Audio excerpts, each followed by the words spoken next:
Glória a Deus. Boa noite. Poxa, que honra estar aqui. Meu terceiro carnaval seguido que eu venho aqui. Glória a Deus. Muito bom, muito prazer. Eu queria agradecer ao Wagner, ao Zenga por esse convite, ao Pedro, a toda a liderança, ao pastor Davi, todo mundo que recebe com tanto carinho. Daqui depois eu vou para Araçatuba, para o tio de vocês, vai ser maravilhoso, estou muito feliz.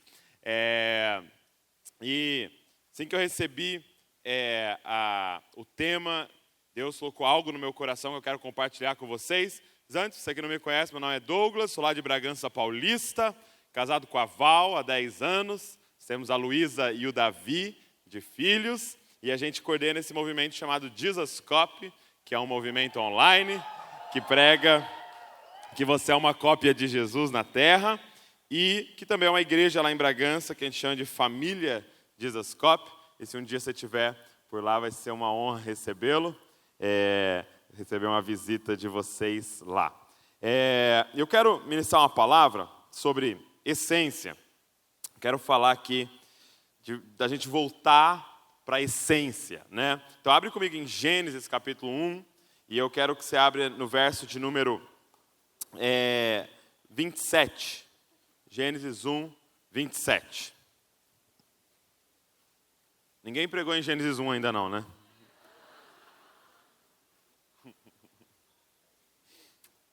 Gênesis 1, 27. Pastor, uma honra, viu? Estar aqui mais uma vez. Gênesis 1, 27 diz assim, olha. Abre também Colossenses 1, 15. Deixa eu já aberto Colossenses 1, 15 também. Depois nós vamos ler Colossenses.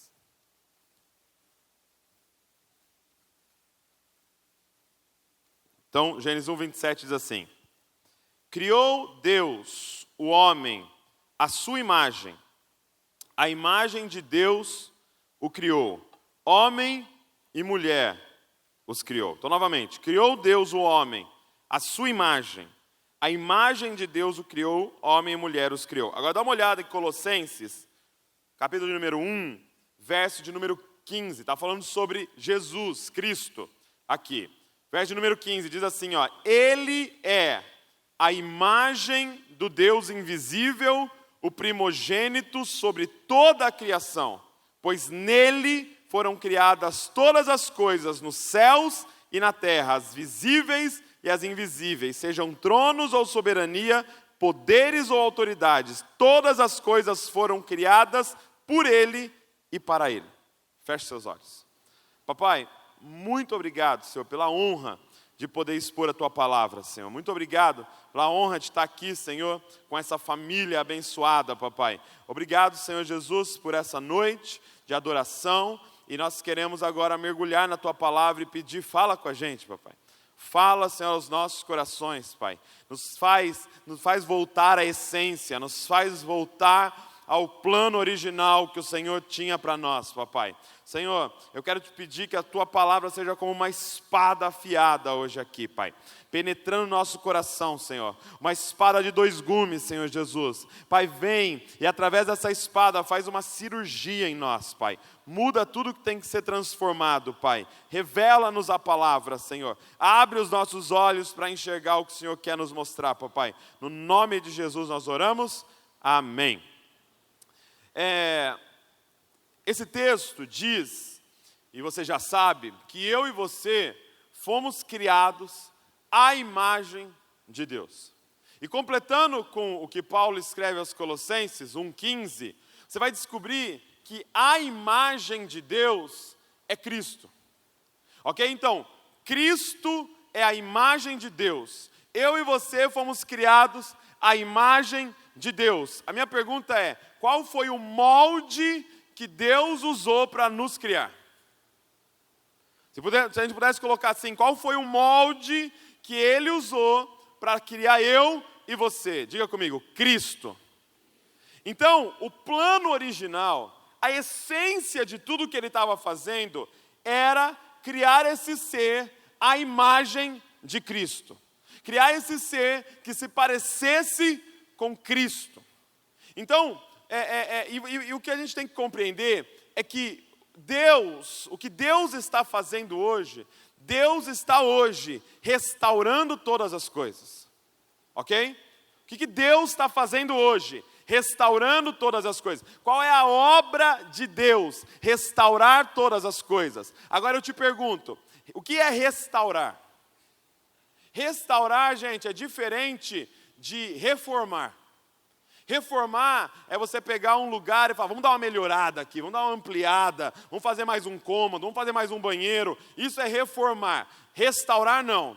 Restaurar é fazer algo voltar a ser como era no princípio.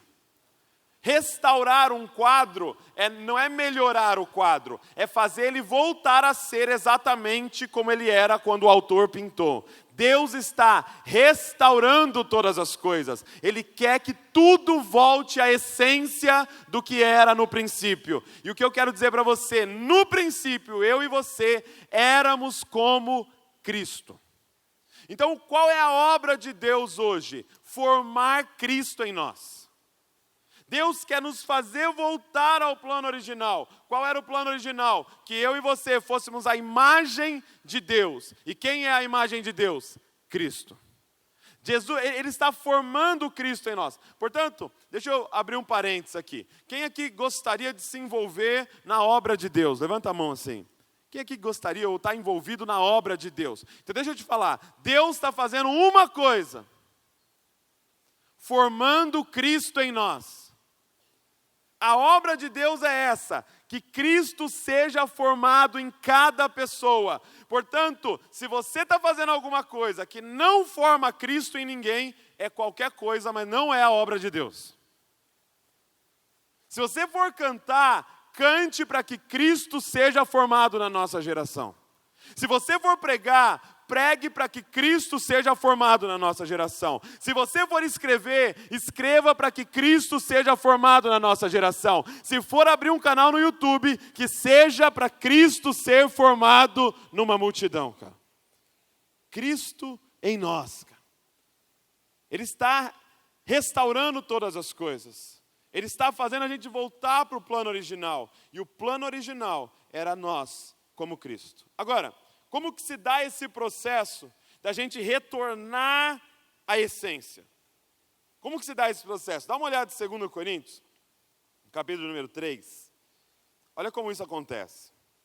Segunda carta de Paulo à igreja ali em Corinto, capítulo 3, verso de número, vamos ler o 14. 2 Coríntios 3, 14.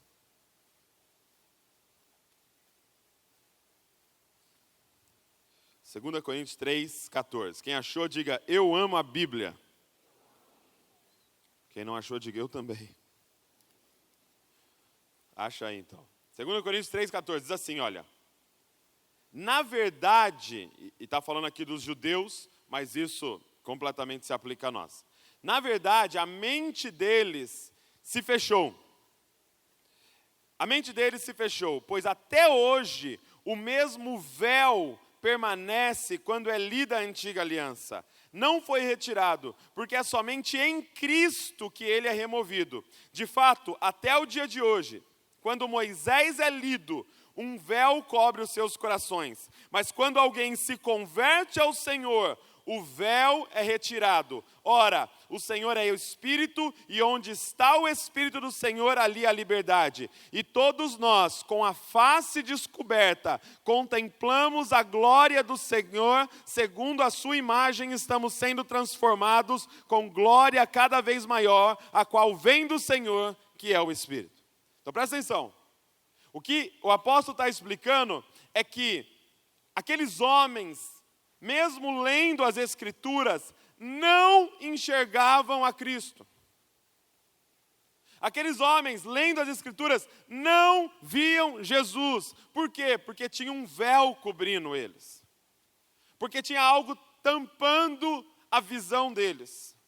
Ele diz, agora, em Cristo, quando alguém se converte, esse véu é retirado e ele passa a contemplar Cristo. E quando ele contempla Cristo, ele é transformado à imagem de Cristo, de glória em glória. Então, a pergunta nessa noite é, como retornar à essência. Você só retorna à essência do que você era, como Cristo, se você contemplar quem Cristo é, porque quando você contempla quem Ele é, você é transformado de glória em glória na imagem que você está vendo. Qual é um grande problema nosso? É se nós estamos vendo Cristo. Se nós sabemos quem é Cristo. Porque se eu e você tivermos uma visão distorcida de quem é Cristo, nós seremos transformados em uma imagem distorcida. Nós precisamos de uma visão, uma revelação real de quem é Cristo. Só que isso aqui, o apóstolo Paulo está dizendo que é espiritual. Quem vem e retira o véu é o Senhor. Algumas pessoas hoje aqui vão ter a visão aberta. Deus vai tirar o véu do seu rosto. A sua vida nunca mais será a mesma depois desse encontro que você vai ter com Deus nessa noite. Nós vamos clamar hoje aqui e muita gente vai ter o véu retirado da visão. E você vai ter uma visão de quem é Cristo, cara. E quando você vê, cara, quando você contemplar com o rosto descoberto, você vai ser transformado à imagem dele dia após dia, ano após ano, e no ano que vem, quando eu te encontrar, você vai estar mais parecido com Cristo do que hoje. Porque você viu. Olha, eu quero mostrar isso acontecendo na prática para você. Olha isso acontecendo na prática. Abre em Mateus 16. Mateus 16. Vocês não têm preguiça de abrir a Bíblia não, né? Abre aí Mateus 16, então. Verso de número 13. Olha que interessante esse texto aqui. Texto bem conhecido nosso também.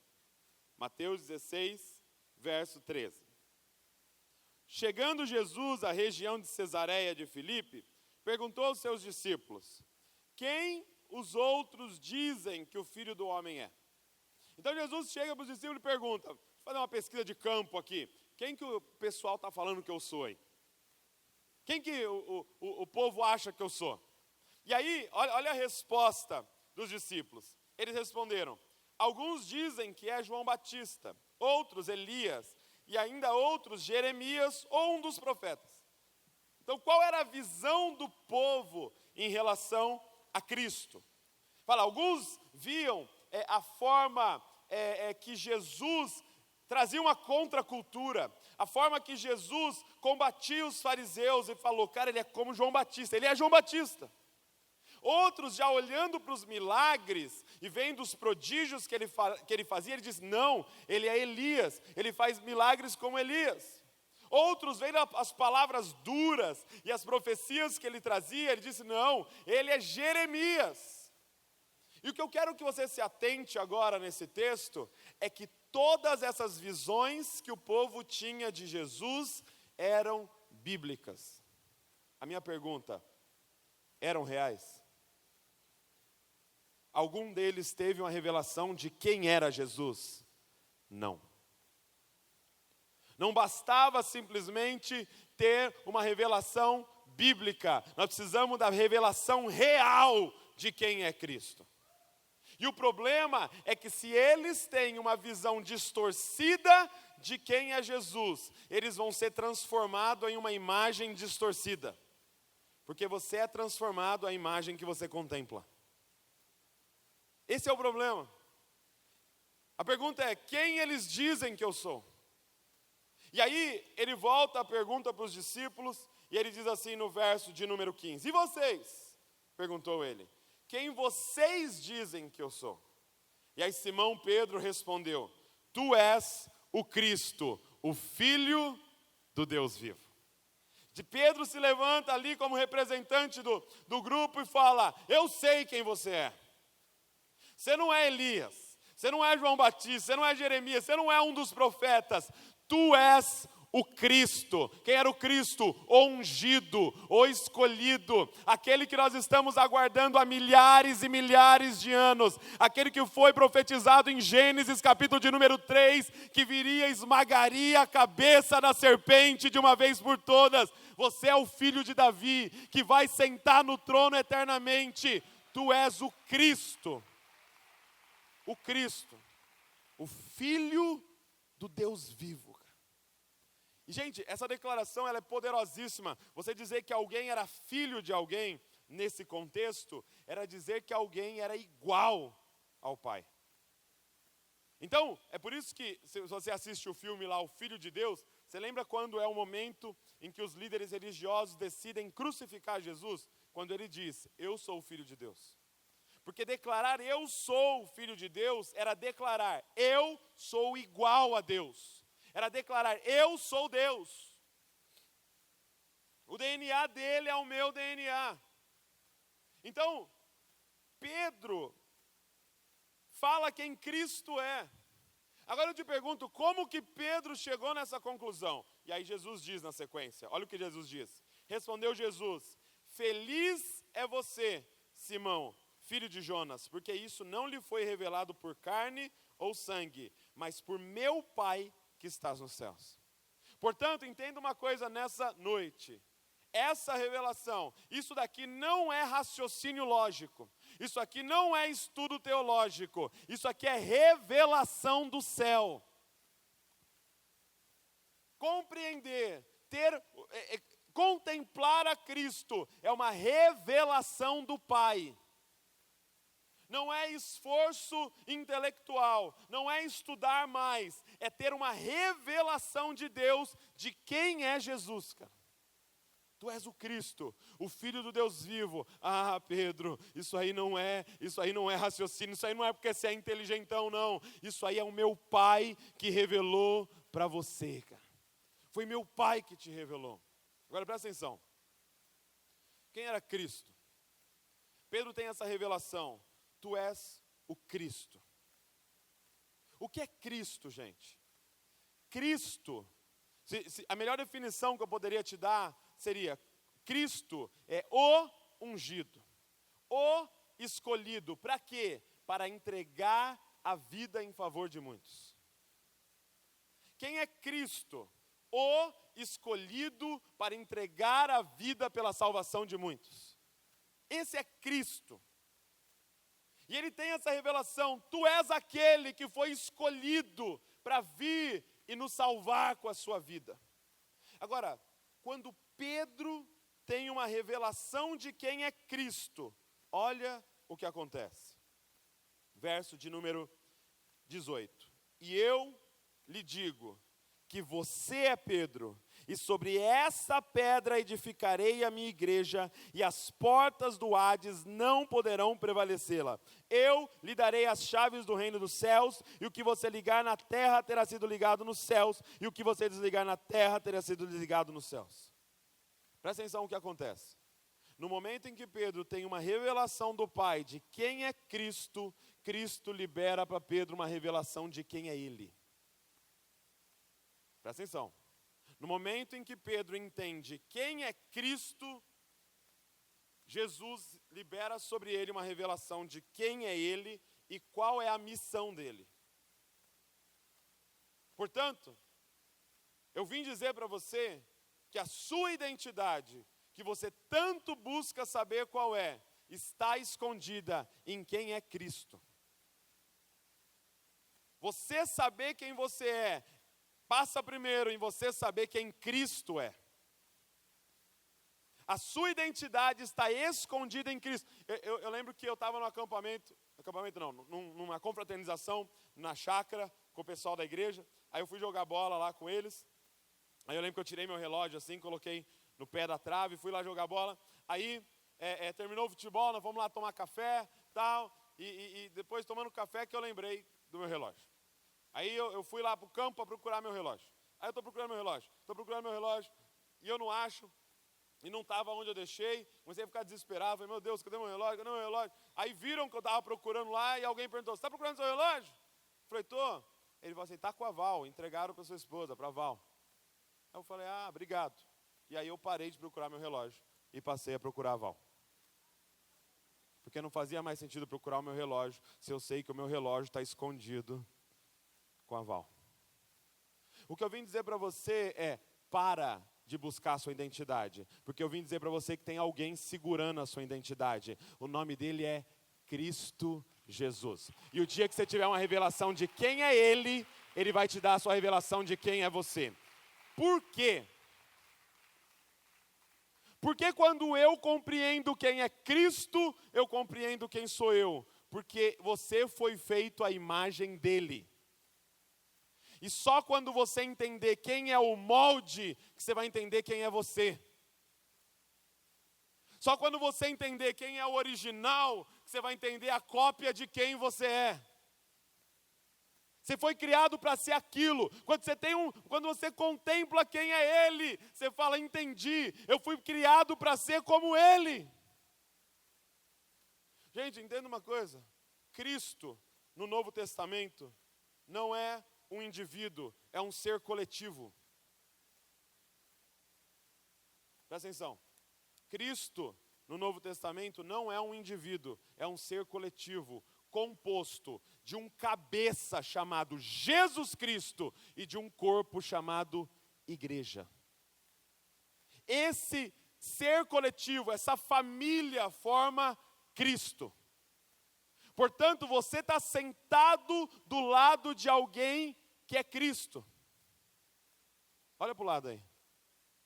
Se essa pessoa aceitou a Jesus, se essa pessoa tem o Espírito Santo, ela foi batizada e conectada no corpo de Cristo, você e ele são um. Você tem a mente de Cristo, o Espírito de Cristo, e Cristo em você é a esperança da glória.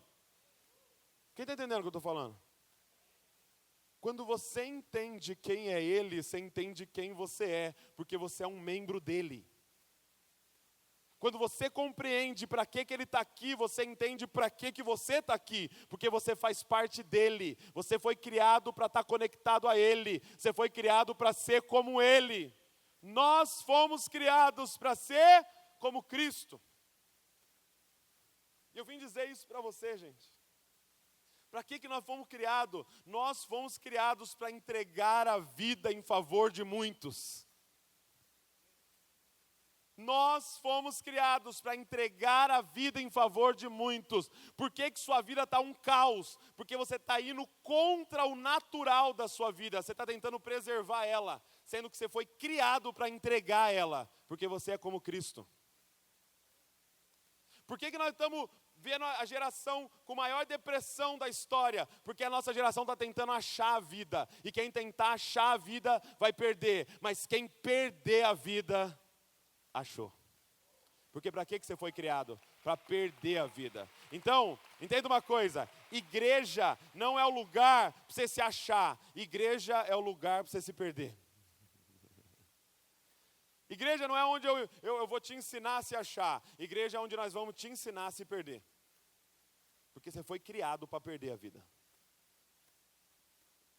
E cara, você vai ser a pessoa mais feliz do mundo quando você começar a viver o que você foi criado para viver.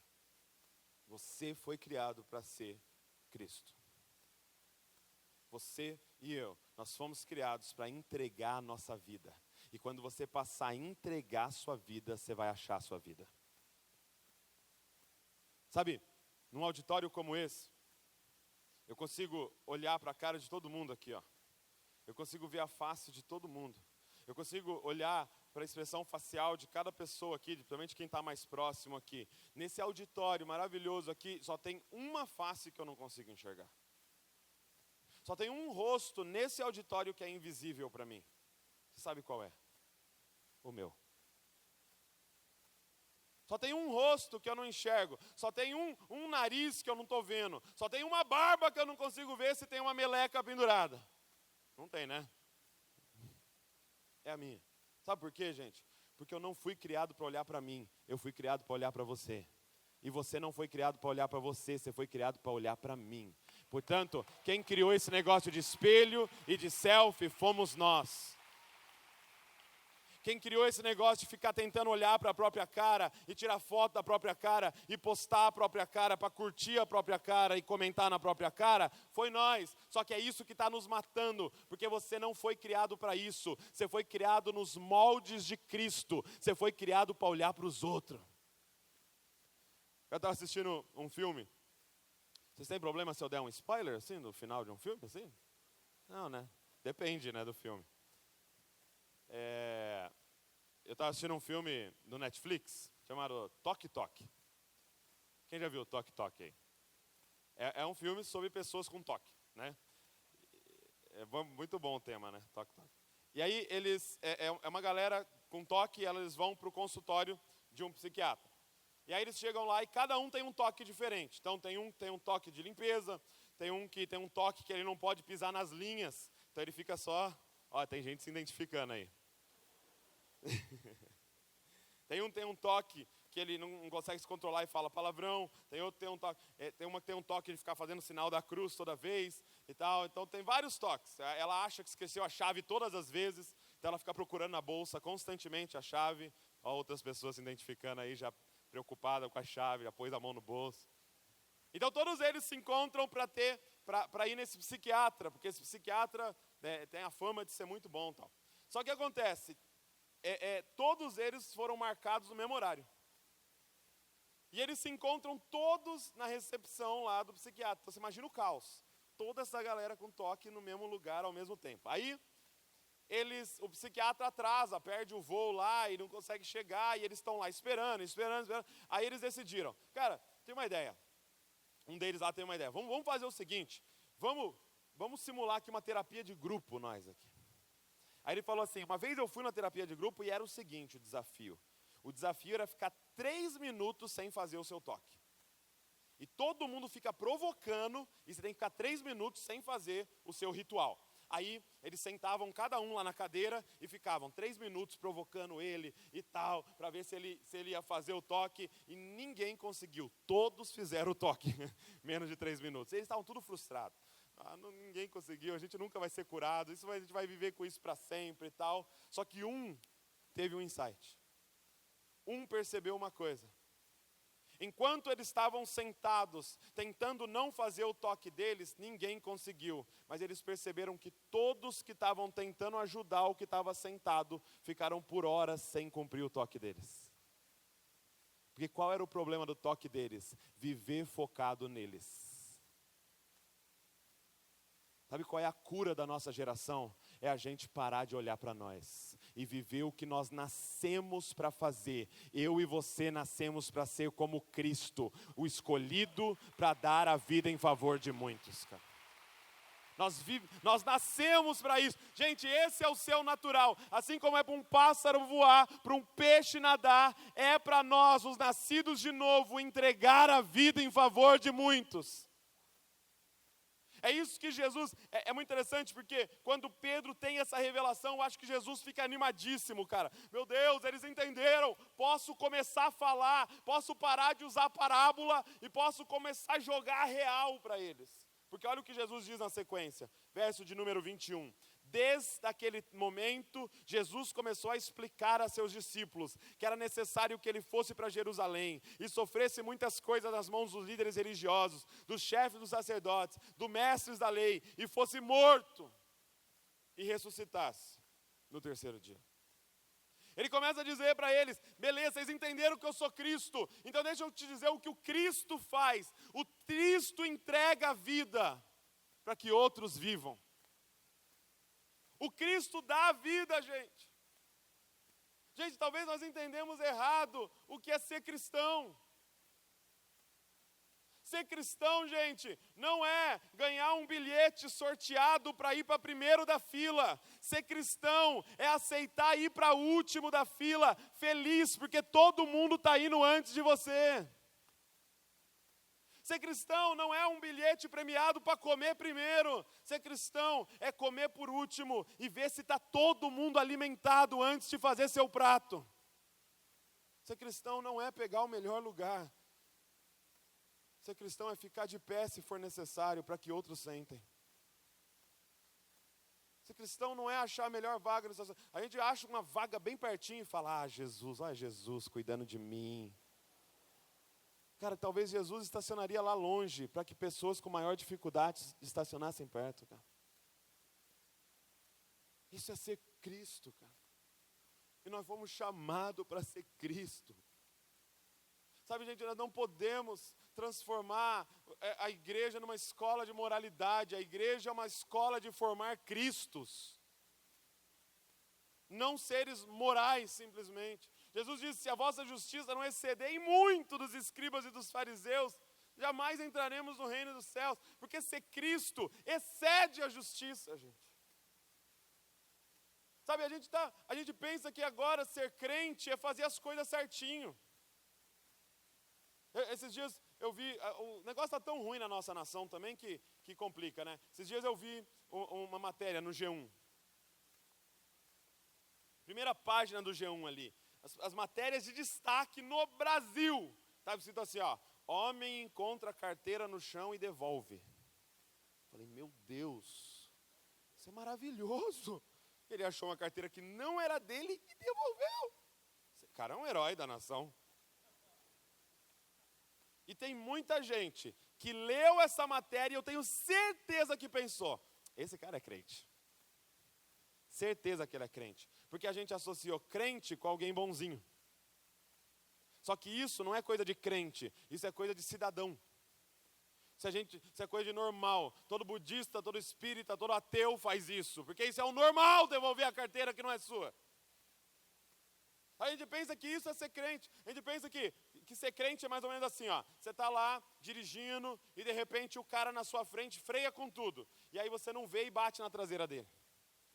A gente pensa que ser crente é descer do carro e falar, não, por favor, pega aqui meu telefone, eu vou pagar o conserto, e você liga no outro dia e paga o conserto do cara. Isso não é ser crente, isso é ser correto e normal.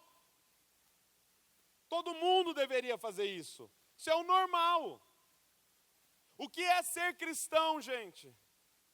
Ser cristão é você estar no carro da frente, dirigindo, e você frear, e vem alguém e bate atrás. Plá! Aí quando você desce do carro, é uma Brasília que bateu na sua traseira. E desce um senhorzinho de 70 anos lá de dentro. E fala, desculpa, filho, o freio acabou aqui. Aí você faz aquela pergunta assim, bem inteligente. O senhor tem seguro? Ele fala, não tenho, filho. Você tem condições de arrumar aqui? Ele fala, não tem. Então faz o seguinte, pega aqui meu número, porque eu vou arrumar o meu e eu vou arrumar o seu. Aí ele vai falar assim, mas filho, por que fui eu que bati? Aí você vai falar assim, ó, porque um dia eu causei um grande prejuízo e alguém pagou. E chegou a minha vez de ser Cristo para uma geração, cara. Chegou a nossa vez. Isso é exceder em justiça. Que é Cristo, aquele que se entrega em favor de muitos. É aquele que perde a vida para que outros vivam. Esse é o nosso chamado, gente. E sabe qual é a nossa grande luta hoje? A nossa grande luta, a nossa grande batalha hoje é o que acontece com Jesus aqui. Ele diz, você entendeu, eu sou Cristo, você entendeu, eu vou entregar minha vida, eu vou morrer. Eu vou ser açoitado, eles vão me pegar. Vocês entenderam o que é ser Cristo? E aí ele começa a dizer isso, o que Pedro faz? Pedro bipolar total, né? Chama ele de canto e fala, ô Jesus, calma. Jesus, essa conversa está muito down. Essa conversa está muito dark. Jesus, vamos lá, fala comigo. Sou mais que vencedor. Não morrerei, mas viverei e contarei. Jesus, não fala isso. O senhor não vai morrer. E é interessante que ele diz assim, Deus, o Senhor não vai deixar você morrer. Gente, deixa eu te falar uma coisa que eu ouvi o pastor Paulo Borges dizendo. Ele disse assim, olha, gente, nós só fomos salvos por Jesus porque Jesus não era filho de crente. Porque se Jesus fosse filho de crente, nós ia fazer uma campanha para ele ser liberto. Nós ia vir aqui orar todo dia, Senhor, não é justo um menino bom desse sofrer, Senhor. Liberta ele. Nós aqui clamamos, determinamos, ele vai ser liberto. Gente, a nossa sorte é que Jesus não era filho de crente, Jesus era filho de Deus. E Deus entrega os filhos dele em favor de muitos. Sabe, a gente lê o Salmo 23 e você lê lá, Senhor é meu pastor e nada me faltará. Se o Senhor é o nosso pastor, quem somos nós? Ovelhas. Senhor é meu pastor e nada me... Você está dizendo, eu sou uma ovelha e Ele é o pastor. Agora eu te pergunto uma coisa, que eu não sei se já parou para perguntar. Para que um pastor cria ovelha?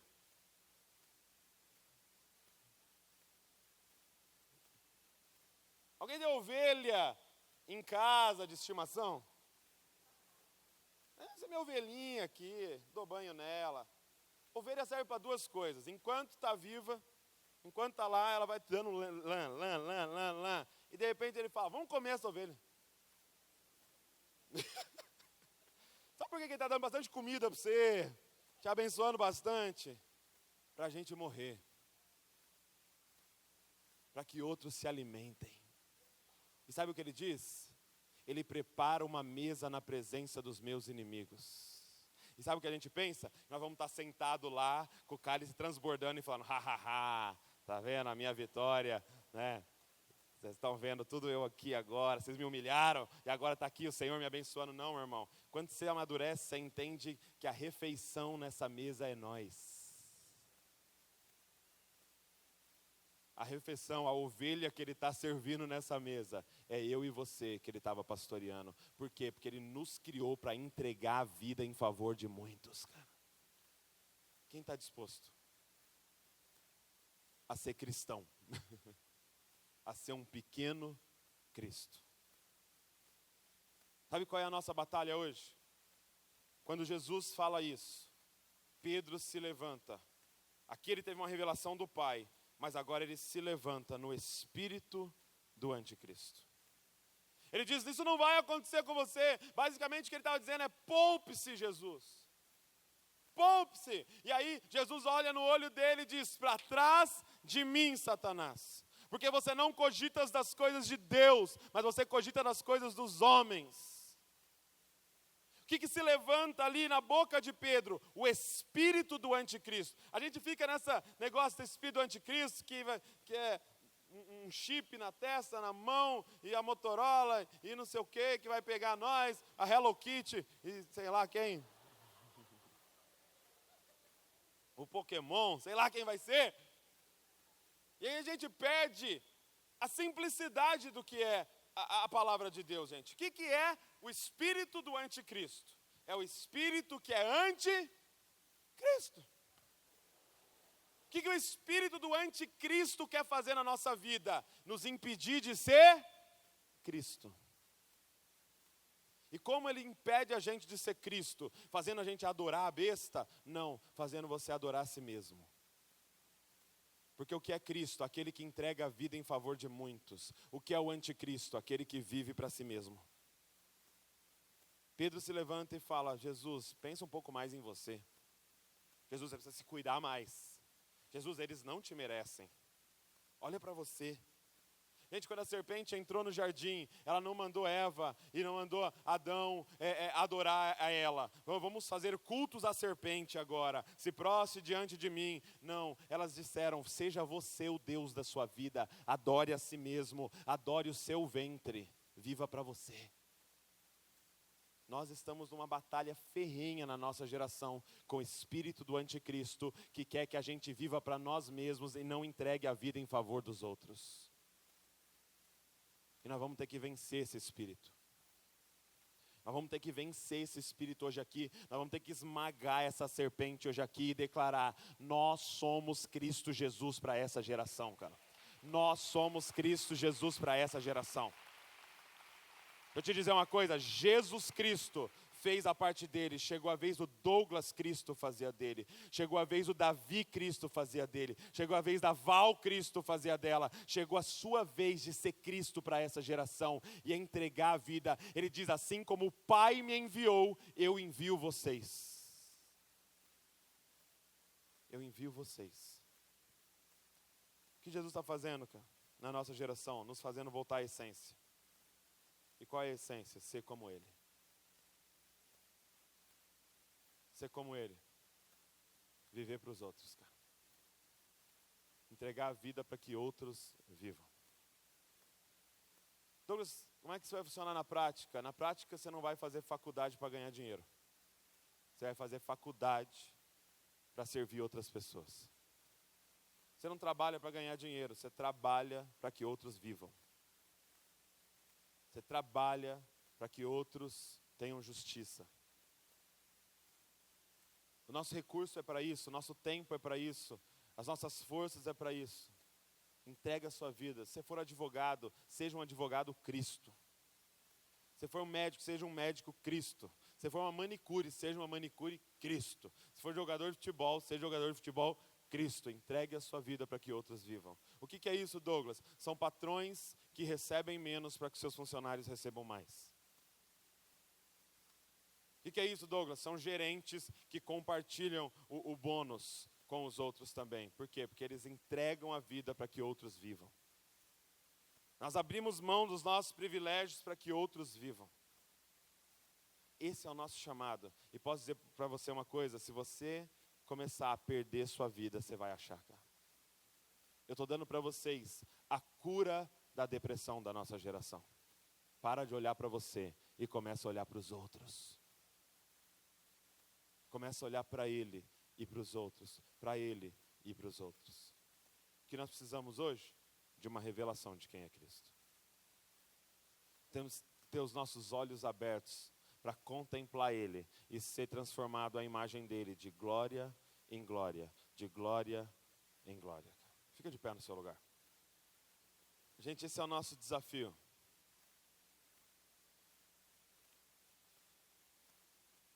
Você entender para que você foi criado, cara. Você foi criado para isso. Ele te salvou para isso. E você vai ser a pessoa mais feliz do mundo vivendo isso. Entrega a sua vida, cara. Para de segurar a sua vida. Entrega a sua vida. Para de reter sua vida. Entrega a sua vida. Para de tentar salvar a sua vida. Jesus já fez isso na cruz do Calvário. O nosso trabalho agora é entregar a nossa vida. A gente tem que parar como igreja e ficar tentando ser salvo. Jesus já fez isso. Nosso trabalho agora é salvar outros. Como? Entregando a nossa vida. Morrendo diariamente para que outros vivam. Nós só estamos aqui por causa de pessoas que foram Cristo nas gerações. E entregaram a vida. Para que nós estivéssemos aqui e o Evangelho chegasse até nós. Chegou a nossa vez, gente. Deus quer nos levar de volta à essência. Deus quer nos levar de volta a Gênesis capítulo 1 e dizer para que Ele criou a gente. O ajuntamento de Cristos, cara, que vai revelar Cristo para as pessoas. Que vai revelar Cristo para uma geração. Eu quero orar junto com vocês hoje. E a minha oração é essa: Senhor, tira o véu, Senhor. Senhor, arranca o véu do rosto de quem ainda não contemplou quem Tu és, papai. Arranca o véu, abre os olhos, Senhor Jesus. Para que eles possam Te ver e ser transformados de glória em glória à Tua imagem, Senhor. Feche seus olhos. E começa a orar. Espírito Santo, nós sabemos que não é carne e sangue que vai trazer para eles, Pai, essa revelação, Senhor. Mas sabemos que é somente o Senhor que pode abrir os olhos deles, Senhor. Papai, vem, arranca o véu hoje aqui, daqueles que ainda têm o rosto coberto, Pai.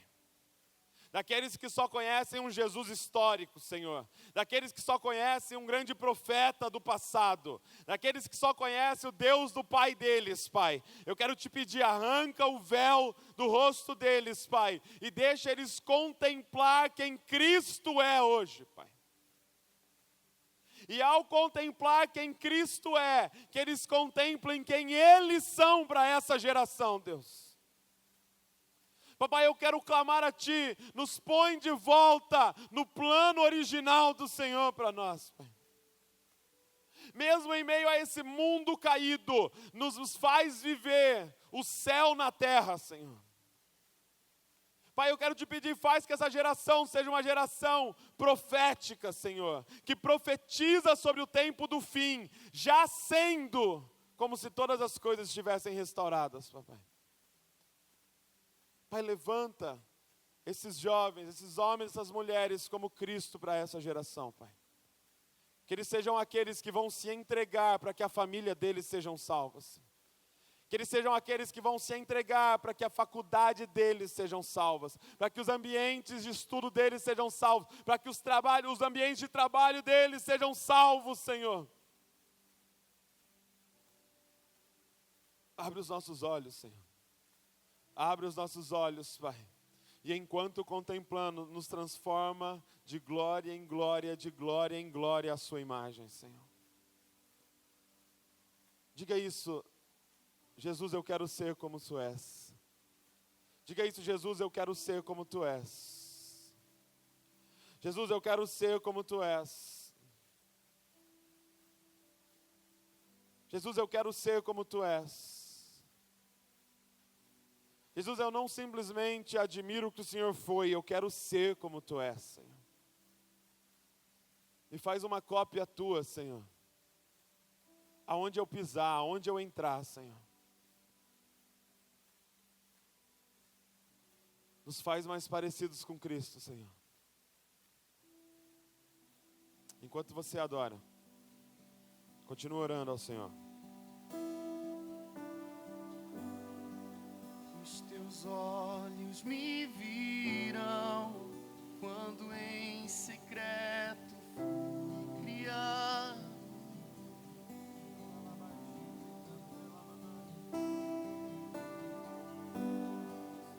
Os meus dias contados, escritos em Teu livro.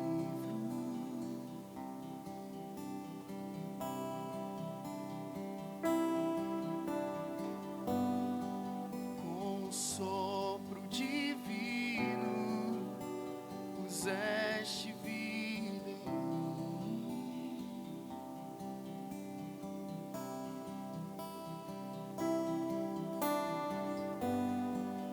Me amaste primeiro com amor maior.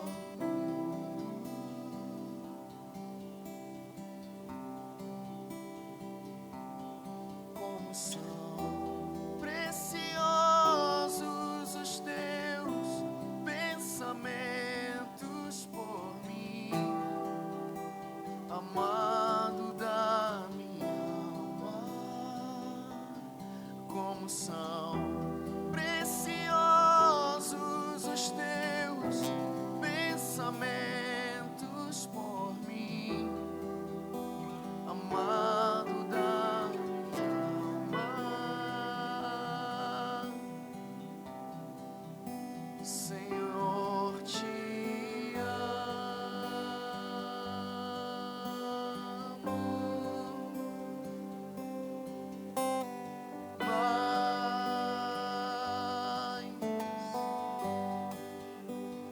mais que ouro,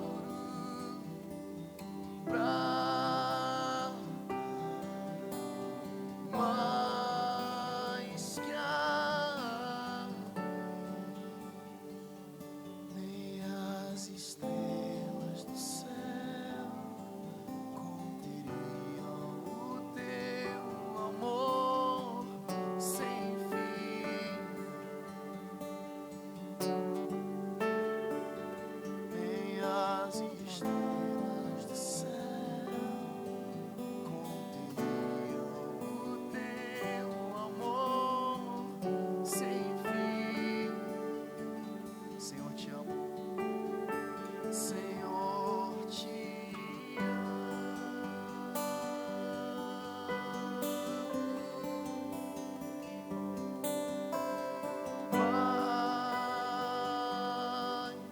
mais que o ouro.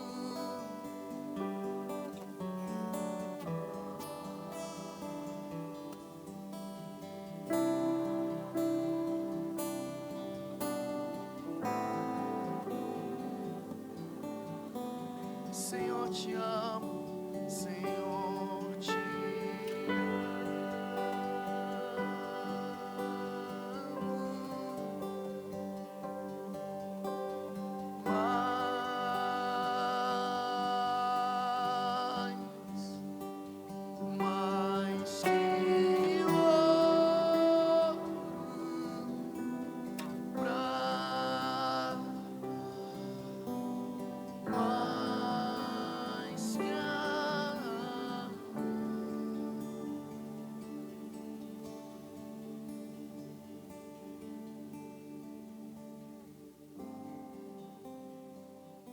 Nos faz como Tu, Senhor. Nos transforma a imagem do Teu Filho, papai. Nos transforma a imagem do Teu Filho, Senhor.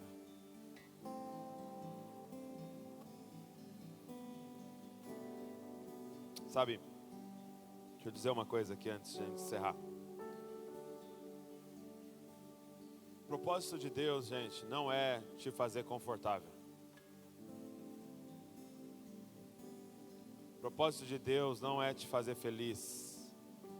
O propósito de Deus é te transformar à imagem de Cristo Jesus.